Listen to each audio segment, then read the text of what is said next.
आप देख रहे हैं जन अदालत समाचार। जनता की बात जनता के साथ, जन अदालत में।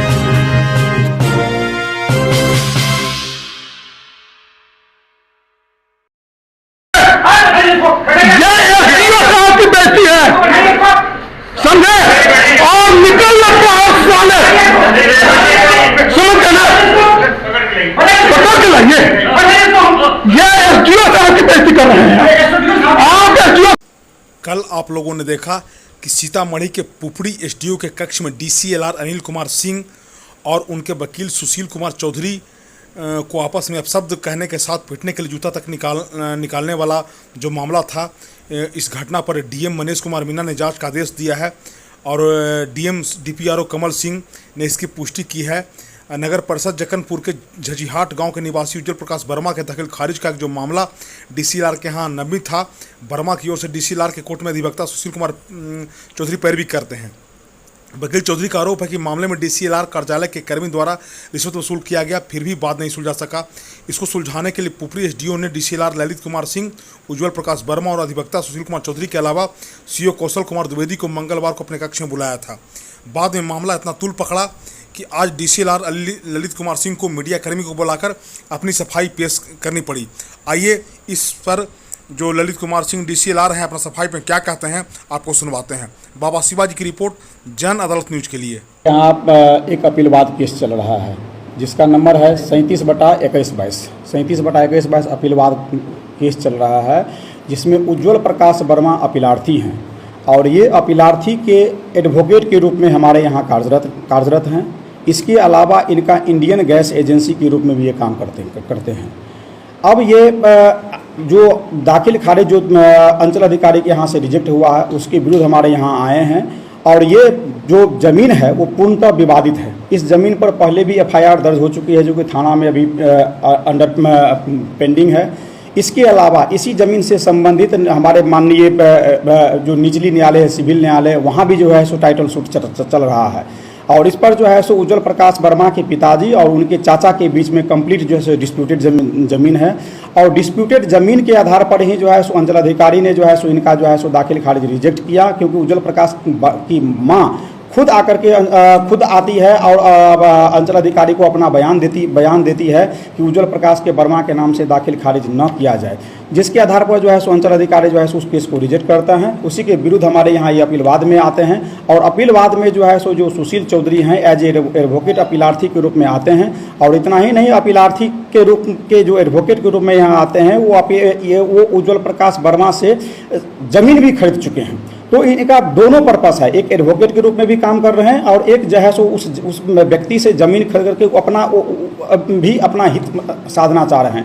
अब ये चाह रहे हैं कि किसी भी तरह से जो है सो आनन फानन में हो या विभिन्न तरह के दबाव डाल करके जो है सो अपने पक्ष में आदेश करवाना चाह रहे हैं और जिसके लिए विभिन्न प्रकार के हथकंडा अपनाते हैं। कभी एसपी साहब को आवेदन देते हैं, कभी हमारे डीएम साहब को आवेदन देते हैं, कभी विजिलेंस को आवेदन देते हैं। माने ये चाहते हैं कि किसी भी तरह से जो विवादित ज़मीन है वो किसी भी तरह से जो है सो उसके फेवर में आदेश हो जाए, ताकि आनन फानन में और विभिन्न तरह से उस ज़मीन पर जो है सो हथकंडा अपना सके। इससे पहले भी ये व्यक्ति जो है सो विवादित ज़मीन ही खरीदने के चक्कर में और भी ज़मीन पुपरी में खरीदा है जो कि पूर्णतः विवादित है, जो कि जिस पर स्कूल भी चल रहा था इसका, जो कि विवाद के कारण ही स्कूल भी बंद हुआ है। और हमको छोड़िए, हमसे पहले भी ये कई अधिकारियों पर केस ये दर्ज करवा चुके हैं। इससे पहले यहाँ के सीओ पर दर्ज करवा चुके हैं, डीएसपी पे ये मुकदमा दर्ज करा चुके हैं, जो पूर्व के पदाधिकारी है उनसे ये दर्ज करा चुके हैं। तो इनका एक मोटो है, एक पेशा है कि माने पेशा है कि जो विवादित ज़मीन है पुपरी का उसको जो है सो आनन फानन में या पौने रेट पर खरीद किया जाए और जो पदाधिकारी हैं यहाँ पर उसको जैसे भी हो हुक्स और बाय क्रुक्स जो है उस पर दबाव बना करके अपने पक्ष में आदेश पारित किया जाए। लेकिन हमारा जो डीसीएलआर का ऑफिस है, हमको लगता है बहुत वर्षों के बाद या कहें माने एक नमूना के तौर पर ये कंप्लीट जो है सो जीरो टॉलरेंस की ये ऑफिस है। यहाँ पर किसी प्रकार का भ्रष्टाचार नहीं करता। मैं तो दुनिया को उदाहरण देता हूँ, जो कि आज सरकार की जो नीति है जीरो टॉलरेंस की, यदि उसका उदाहरण देना चाहते हैं पूरी दुनिया को तो डीसीएलआर पुपरी का उदाहरण दे सकते हैं। और इसकी आप जो है सो सिर्फ आप अपने नहीं, आप अपने सर्वे से पूरे सीतामढ़ी में आप एक एक बच्चे से, एक एक व्यक्ति से जो है सो आप आंकड़ा ले सकते हैं, एक एक व्यक्ति से जो है सो आप इसका सर्वे करा सकते हैं। आप निजी तौर पर किसी निजी एजेंसी को आप सर्वे दे करके जो है सो आप इसकी जांच करा सकते हैं कि DCLR का ऑफिस कितना ईमानदार है और या कितना भ्रष्ट है। तो ये जो बेबुनियाद आरोप लगा रहा है ये पूर्णतः गलत है। उसकी एक ही मंशा है कि किसी तरह से जो है सो उस पर दबाव डाल करके जो है सो इस पर जो है सो आरोप लगाया जाए और DCLR को जो है सो किसी तरह से अपने पक्ष में कराया जाए। इसी को ब्लैकमेल करने की बिल्कुल बिल्कुल पूर्णतः इसका जो है सो एक मात्र मकसद है ब्लैकमेलिंग करना। इससे पहले भी कई अधिकारियों को ब्लैकमेल कर चुका है जिसके खिलाफ। और इसका एक और मोडो जान लीजिए, ये जब भी किसी पदाधिकारी से बात करता है तो चाहे वो उसको हमेशा ये रिकॉर्डिंग करता है। उस दिन भी ये घटना हुई है, वो पहले से अपना मोबाइल रिकॉर्डिंग करके आता है। उस दिन सर घटना हुई थी कैसे, क्या हुआ था? घटना उस दिन ऐसे हुई थी कि हमारे SDO साहब जो है सो हमको भी, बड़ा बाबू को भी, हमारे अंचलाधिकारी को भी बुलाए थे इसी मामले को जानकारी के लिए।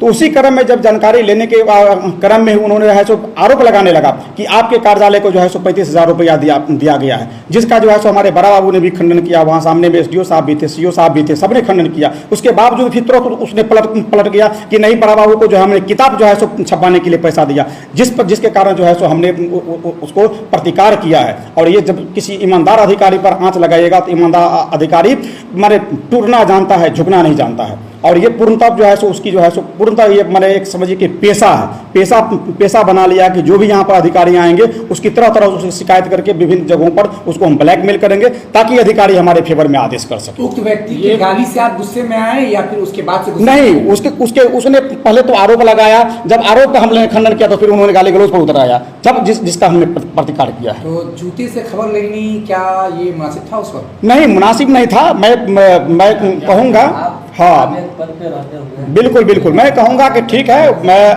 अपनी बात को स्वीकार करता हूँ, दुर्भाग्यवश था मैं, ठीक है मेरा।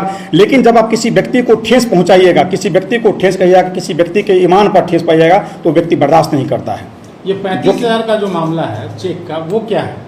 35,000 का चेक है। हमारे जो बड़ा बाबू है वो जो कि पहले से बचपन से यहाँ कोयली गांव है बगल में, जो कि कोयली गांव में बड़ा बाबू रहते आए हैं। और आज से नहीं, बड़ा बाबू को हमको लगता है कि बचपन से ही सुशील चौधरी के साथ संबंध है।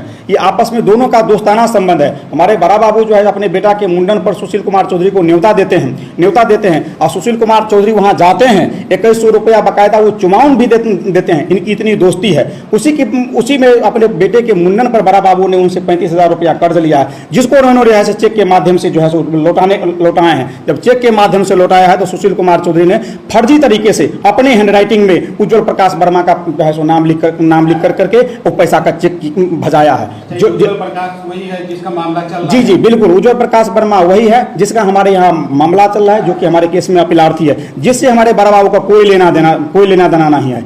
उज्ज्वल प्रकाश वर्मा से हमारे बड़ा बाबू का या हमारे ऑफिस का कोई ताल्लुक नहीं है, जिसके आधार पर हमारे बड़ा बाबू ने जो है सो उसके आवेदन देते हैं। हमने जो है सो SP साहब को आवेदन फॉरवर्ड करते हैं और जिसके SP साहब के आदेश पर जो है सो उसके खिलाफ जो है सो थाना में फिर से 420 का FIR दर्ज होता है। कितना दिन पहले FIR दर्ज हुआ? ये लगभग 2 सप्ताह पहले की बात है। 2 सप्ताह पहले की बात है, उसके खिलाफ FIR दर्ज हुआ है।